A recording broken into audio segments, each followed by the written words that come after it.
살아가면서 누구나 다 이 일에 관여가 돼 있는 것 중에 하나는 부탁입니다. 부탁을 하기도 하고 부탁을 받기도 하는데 그렇게 쉬운 일은 아닙니다. 부탁하는 사람도 쉽지 않고 부탁을 받고 난 다음에도 쉽지 않아요.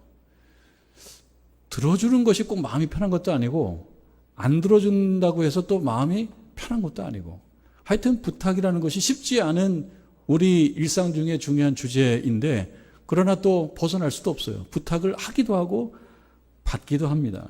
부탁이 어떻게 표현해야 될지 모르겠습니다. 성사라고 할까요? 부탁이 성사가 됐다.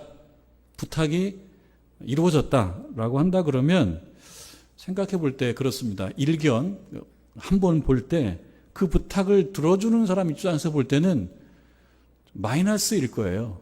내가 있는 어떤 거를 주는 거일 때가 많으니까. 그리고 부탁을 한 사람 입장에서는 부탁이 이루어졌으니까 플러스가 되죠.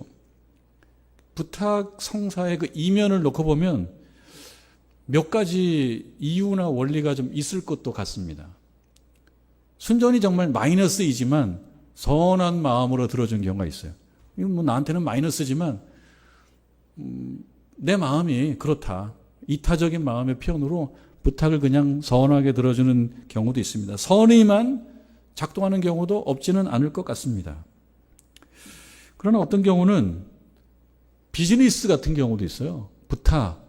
부탁하는 사람도 마음속으로 이 부탁을 못 들어줄 수는 없을걸? 이라고 하는 마음이 있고, 왜냐하면 다 지난날에 어떤 것들이 있으니까.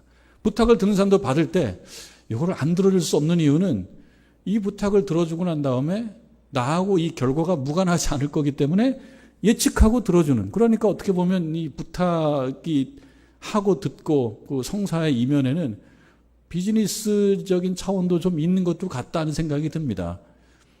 그리고 또 한편으로는 섞여 있기도 하죠. 선의도 들어가 있고, 그러나 또 100% 선의만 있는 게 아니고 어떤 계산도 없지 않은 것이 부탁인 것입니다. 뭐 오래전 얘기인데 한번 저에게 대학 동창으로부터 전화가 온 적이 있습니다. 반드시 갚을 테니까 조금 돈을 좀 빌려주시지. 이런 정말 뜬금없는 전화가 왔어요. 연락 없다가, 오랫동안 연락 없다가. 갈등이 좀 있었습니다만 빌려줬습니다. 그리고 세월이 많이 흘렀고 이 설교를 준비하다가 딱 생각난 겁니다. 오랫동안 생각이 안 났었습니다. 저는 아직 그 돈을 받지 못했습니다. 얼마 전에 제가 잘 아는 목사님의 문자를 받았는데 기도 부탁의 문자였어요. 자녀가 대학 입학을 하게 되는데 사실은 등록금 마련이 너무 힘든 상황이어서 좀 기도 부탁드립니다. 라고 문자를 받았는데 저는 그 문자를 받고 물론 기도해 주는 것은 일차적이겠지만 그냥 제 생각으로 그냥 일종의 부탁 같기도 하고 그랬습니다. 조금 좀 고민을 좀 했습니다. 그리고 일부를 해결을 해 주었습니다.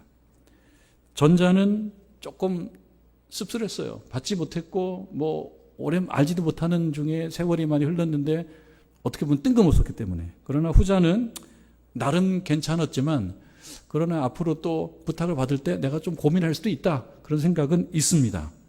불편한 부탁을 들으면 바로 들어줄 수 없을 때가 있습니다. 생각합니다. 뭘 생각하냐면 내가 가지고 있는 기준에 부합할 것이냐. 그럼 내 기준은 뭐냐?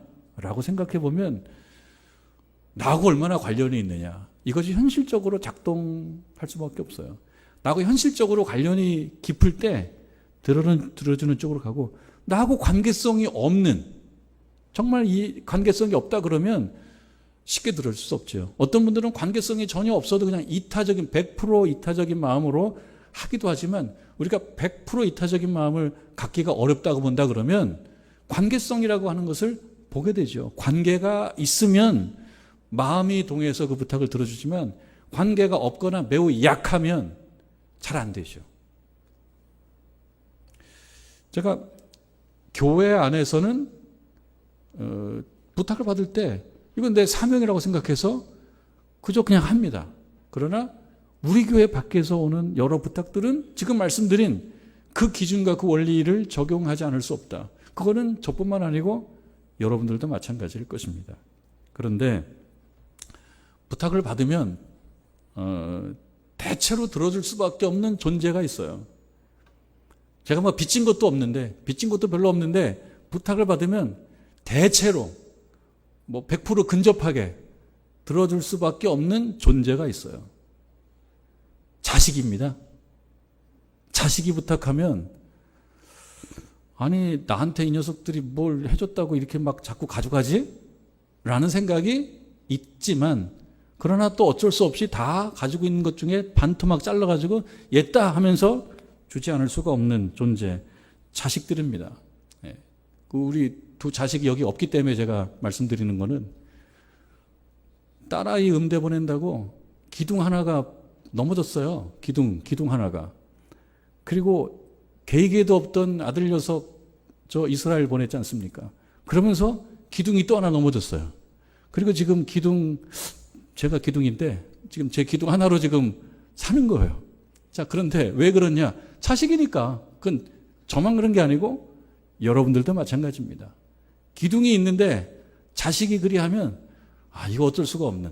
물론 100% 다 그런 건 아니죠. 잘 판단해보고 꼭 들어주는 것이 이 아이에게 도움이 되는 것이 아니라 그러면 거두기도 하지만 그러나 자식이기 때문에 그저 그 조건 없이 해주는 원리가 적용이 됩니다. 그 원리가 적용되는데 오늘 우리가 읽은 말씀은 바로 그 원리입니다. 자식이기 때문에 뭐 내가 빚진 것도 없는데 조건을 크게 걸지 않고 혹은 조건을 말하지 않고 그냥 들어주는 원리가 오늘 성경 말씀 속에 예수님께서 주시는 그런 원리인데요. 이거는 어떤 맥락에서 주어지는 말씀이냐면 기도와 관련돼서 주어지는 말씀입니다. 제자들이 요한의 제자들, 그러니까 세례자 요한의 제자들은 기도에 대해서 교육을 좀 받았는데 우리도 좀 가르쳐 주십시오라고 제자들이 예수님께 요청을 했어요. 그때 예수께서 기도를 가르쳐 주시는 것 중에 하나가 우리가 잘 알고 있는 주기도입니다. 주기도에 나오는 내용, 이런 내용으로 기도해라 라고 가르쳐 주셨습니다. 그것이 우리가 읽은 누가복음 11장 읽은 말씀 그 전에 나오는 초반에 나오는 말씀이에요. 그리고 두 번째 단락에서 말씀하셨던 기도에 대한 내용은 친구 관계일 때 부탁을 할 수도 있지 않냐. 친구 관계일 때 부탁을 할 수도 있는데 그런 친구 있으면 좋은 것이죠. 부탁을 들어줄 수 있는 친구. 쉽게 들어줄 수는 없지만 친구이기 때문에. 그러나 친구라고 하는 관계만으로는 부탁이 성사될 수 없는 상황도 있는데 그때 카드가 하나 있다. 그 카드.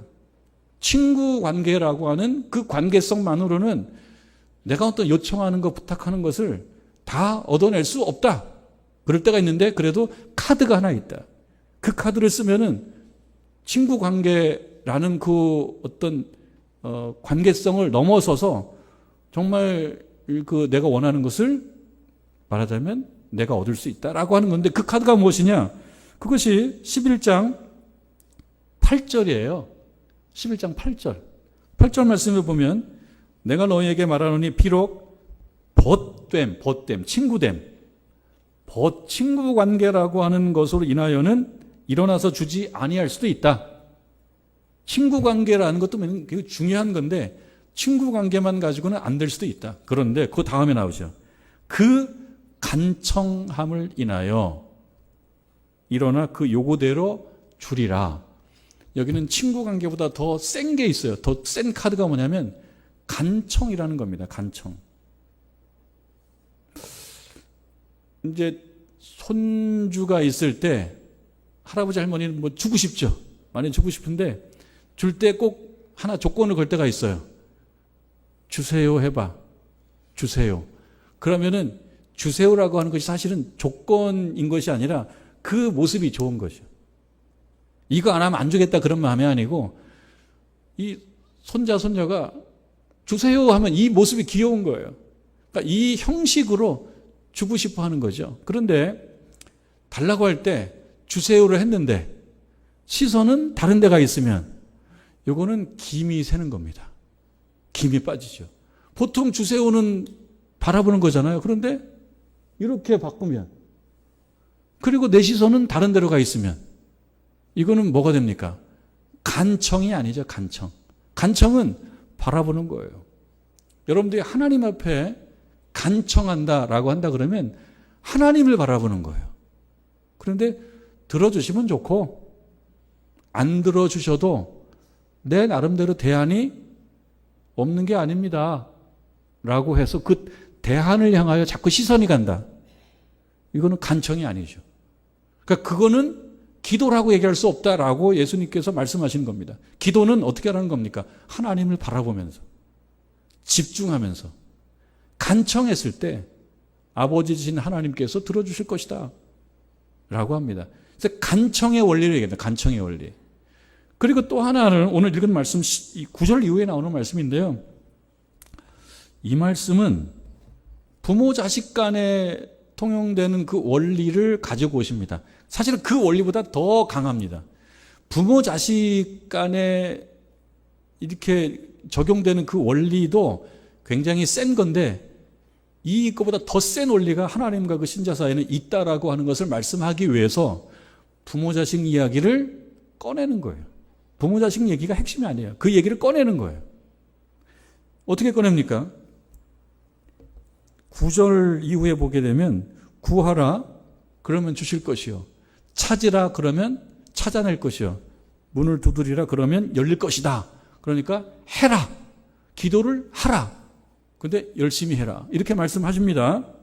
그러면서 구하는 자는 받을 거다, 두드리는 자에게는 열릴 것이고 찾는 자에게는 찾아질 것이다 라고 얘기하는데, 구하다라고 한 그 행위를 사실은 조금 구분합니다. 아까도 얘기했다시피 손을 내밀고 다른 데를 바라보는 것을 구한다라고 하는 것으로 봐주지 않아요. 구한다라고 하는 것은 조금 적극적인 거예요. 구한다라는 행위를 이렇게 레벨을 나누는 거예요. 그래서 그 레벨을 높이기를 바라는 거예요. 우리 교우들께 하나님께서 오늘 말씀하시는 거죠. 구하라. 어떻게 구할 거냐? 구한다라고 하는 것, 그 안으로 들어가 보면 레벨이 많아요. 저 밑에 있지 말라는 거예요. 구할 때 적극적으로 구하라는 겁니다. 적극적으로. 그러면서 부모 자식 얘기를 합니다. 11절에 보면요, 이렇게 말씀하죠.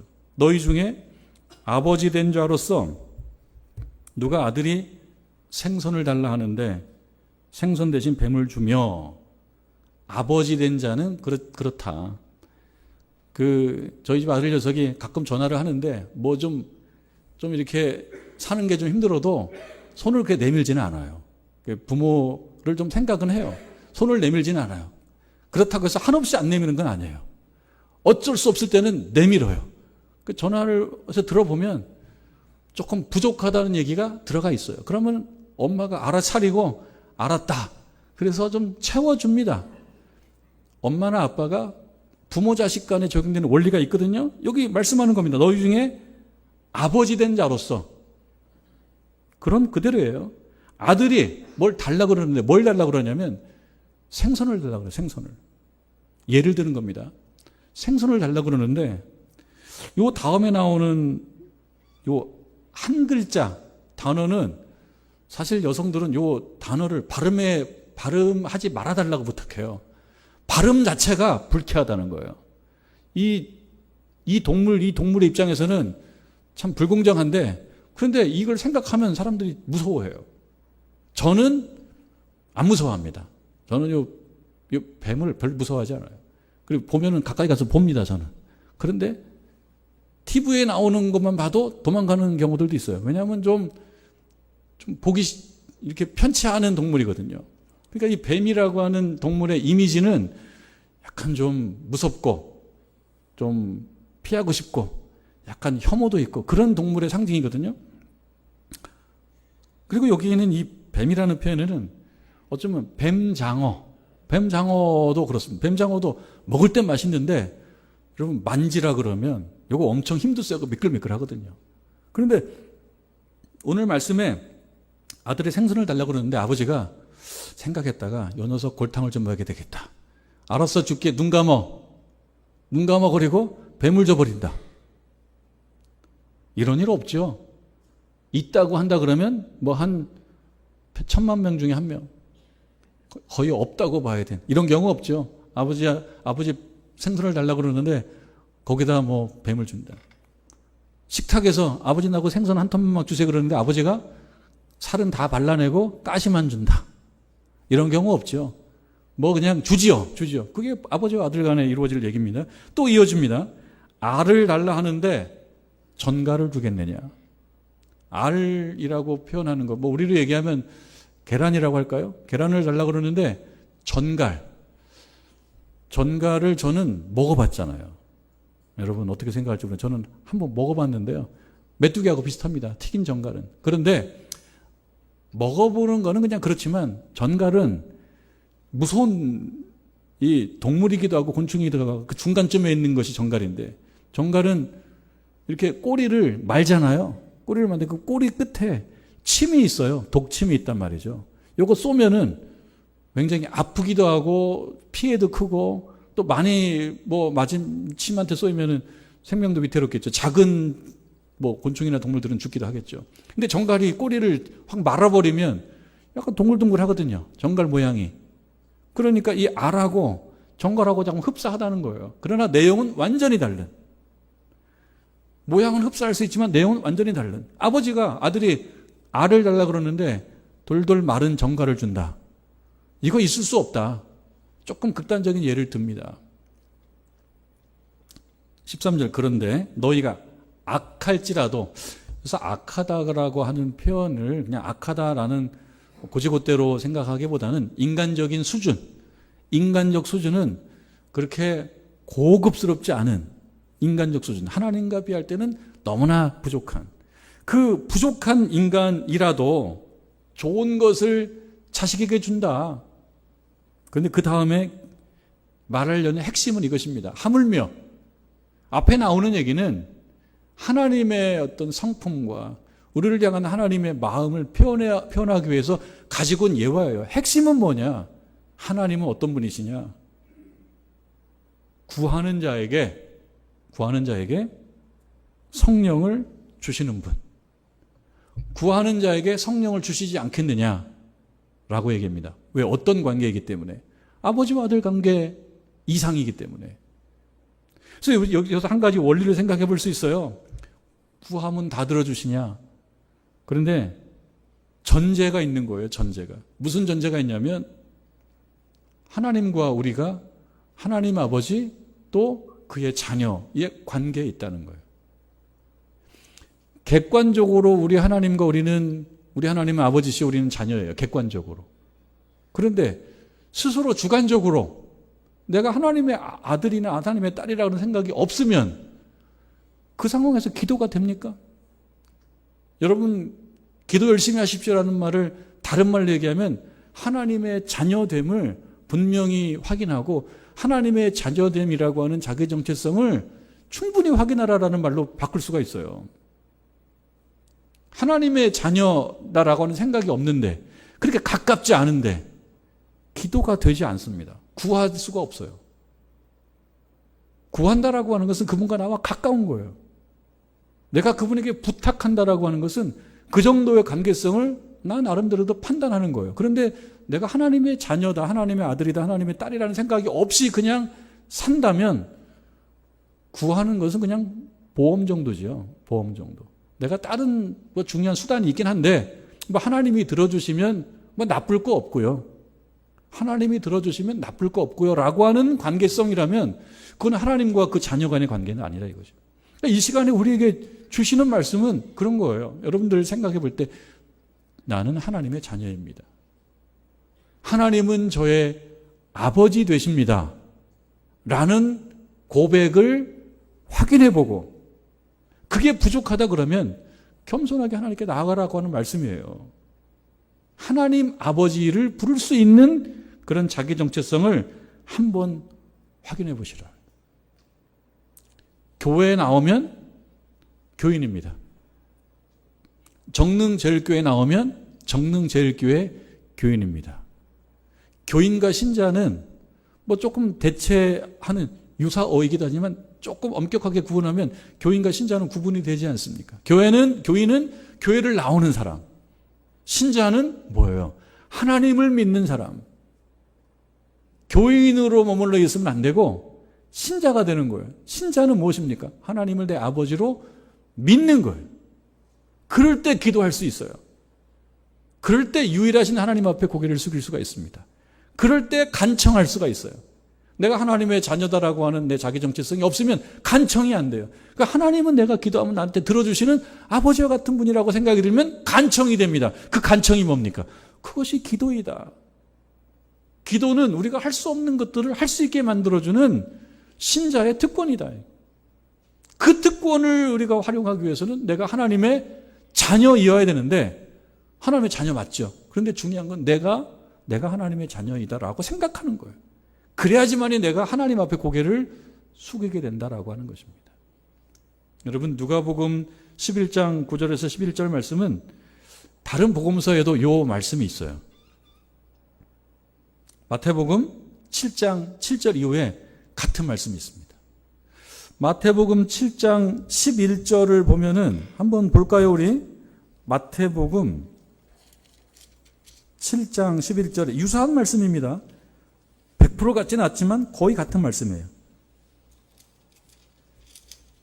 페이지 신약성경 9페이지인데요. 마태복음 7장 11절에 보면 오늘 읽은 말씀하고 매우 유사한데 약간 달라요.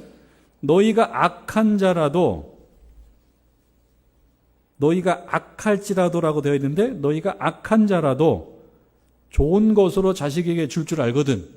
맞는 말입니다. 우리가 인간적으로 아주 인격이 출중하지 않아도 자식에게는 좋은 거 줄 줄 압니다. 하물며 똑같은 단어가 나왔어요.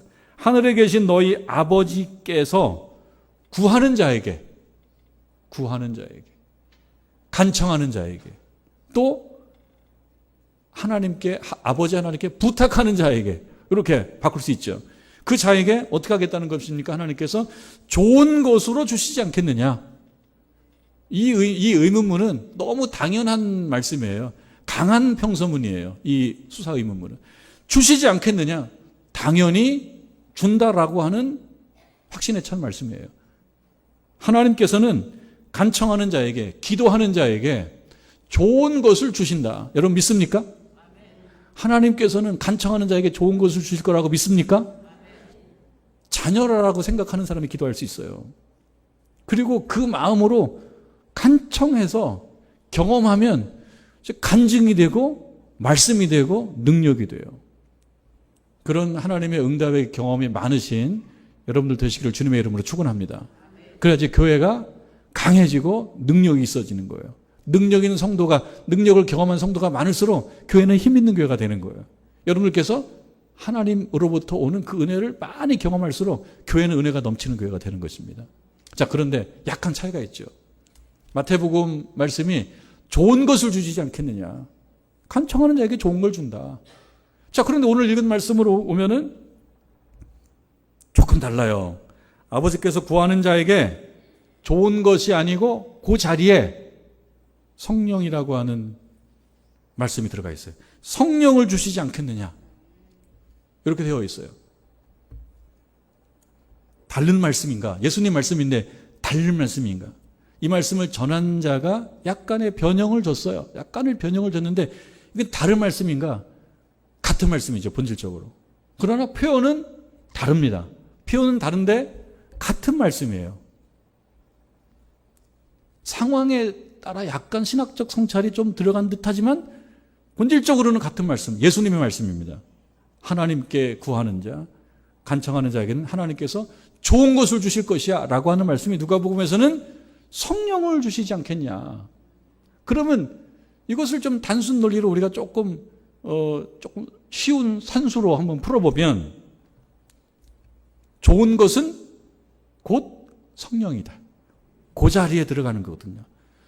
성령이 무엇이냐 물으신다면 매우 익숙하지만 쉽게 대답하기가 힘들거든요. 성령이 무엇입니까? 라고 물어보면 우리는 성령이라고 하는 단어에 굉장히 익숙해요. 그리고 어느 정도는 말하실 수 있는데 설명하자면 어려운 것 같아요. 왜 그러느냐? 왜 그러느냐? 성령은 논리나 이해로는 충분치 않거든요. 여러분 그렇잖아요. 성령은 만져지는 것도 아니고 들고 다닐 수 있는 것도 아니고 그리고 누구에게 이렇게 이거 여기 성령이 있네요 라고 말할 수 있는 것도 아닌 그런 거기 때문에 이것은 논리적이거나 이해해서 끝나는 문제가 아닙니다. 이것은 각 사람에게 각자 체험되어야 될 거예요. 성령은.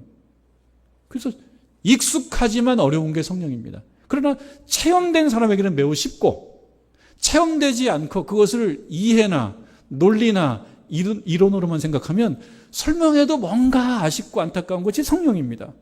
그런데 그 성령이 무엇이냐라고 물으실 때 오늘 말씀으로 아주 단순하게 얘기하자면 성령은 좋은 것이다. 좋은 것은 무엇이냐? 좋은 것은 무엇이냐? 그건 신자가 자기 인생 가운데 부족하고 힘들고 어려운 것들이 내 힘으로는 안 되기 때문에 하나님 앞에서 간청하는 거예요. 근데 그 간청이 이루어지지 않으면 그 부탁의 성사가 안 되면 아쉬운 상태로만 남아요. 그런데 그것이 이루어지면 뭐가 됩니까? 좋은 것이 돼요. 그러니까 성령이라고 하는, 성령이 체험된다라고 하는 것은 하나님의 응답이 있다는 것입니다. 하나님의 응답을 경험하는 거예요. 그 좋은 것이 성령이다? 그러면은 내 기도 가운데 하나님이 개입하셔서 그것이 이루어지는 거예요. 성령이 충만하다는 것은 무엇입니까? 그것은 내가 기도할 때 하나님께서 그것을 내 힘으로 안 되는 것을 이루어지네? 근데 그것을 설명하기는 어려운데 체험한 사람은 확실히 믿는 거예요. 그런 의미에서 우리 정능절개 교우 여러분들께서는 성령을 체험하시기를 주님의 이름으로 축원합니다. 그런데 성령에 대해서 확실히 이해를 하고 다 이해하고 난 성령을 다 이해했어. 그러니까 요거 달라고 해야지. 그것이 아니라는 거죠. 오늘 예수님께서 너희가 구하면 하나님께서 성령을 주실 것이다. 근데 이때 성령은 여러분 성령이라고 하는 표현이 더 구체화된 것은요. 예수님 돌아가시고 십자가에 달려 돌아가시고 부활하시고 승천하시고 난 이후에 예수님 없이 남겨진 초대교회, 초기교회 성도들이 모여서 예수님 그리워하고 기도하고 집회하고 그럴 때 처음으로 체험된 거예요. 체험된 거. 그게 오순절 보혜사 성령이에요. 그러니까 예수님께서 말씀하신 이 성령은 내가 떠난 다음에 너희에게 오실 보혜사 성령을 얘기한다고 한다면 이 제자들이 내가 알고 있는 것 같지만 사실은 잘 모르는 부분이 많은 성령입니다. 그럼에도 불구하고 예수께서 제자들에게 뭐라고 얘기합니까? 구하라. 그러면 주실 것이요. 찾으라. 그러면 찾아낼 것이요. 문을 두드리면 열릴 것이다. 그래서 얻고 구하고 얻고 찾아내고 그리고 열리고 하는 것들이 다 무엇이냐? 그것이 좋은 것입니다. 좋은 것. 근데 그 좋은 것이 바로 성령이라 그러면 성령을 위해서 기도하라는 거죠. 그럼 내가 성령을 위해서 기도받으면 성령은 내가 받았네요. 여기에 무슨 영어로 THING, thing, something, anything 이런 거 있어요. 어떤 것. 성령은 어떤 것이냐? 물건이냐? 들고 다닐 수 있는, 가방에 넣고 다닐 수 있는 거냐? 성령은 그런 것이 아닙니다. 표현은 선물로도 표현하고 그렇게 표현하지만 성령은 내주하시는 하나님 그분이십니다. 하나님이 내주하셔서 우리 인생을 이끌어 가신다는 거예요. 그것은 무엇이냐? 체험에 의해서 확인되는 것입니다. 오늘 성령 강림 주일이거든요. 성령 강림 주일인데 매우 익숙하면서도 어려운 것이 성령이다. 그런데 우리에게 주시는 것은 무엇이냐? 구하면 주시는 분이 성령이시다. 내가 잘 알지 못하지만 구하면 체험이 되고 체험이 되고 난 다음에는 분명히 알아서 말할 수 있는 그분이 바로 성령이신데 그 성령은 바로 능력이시다. 권능이시다. 내가 할 수 없는 것들을 하게 만드시는 건강이 필요한 데는 건강을 주시고 마음에 근심이 있는 데는 근심을 내려놓게 만들어 주시고 희망이 없는 자에게는 희망을 주시고 왜? 하나님께서 동행하시니까. 여러분 성령 강림주일입니다. 우리가 잘 아는 것 같은 성령이지만 그러나 막상 말하려고 그러면 조금 어렵기도 한 것이 성령입니다. 그러나 체험된 자에게는 아주 쉬운 것이 성령이다. 그래서 우리에게 주시는 명령, 성령은 체험해라. 어떻게 체험할 수 있냐? 구하라. 문을 두드리라. 그리고 찾으라. 여러분, 구하고 그리고 찾고 문을 두드리는 저와 여러분 되기를, 그래서 응답받는 여러분 되시기를 주님의 이름으로 축원합니다.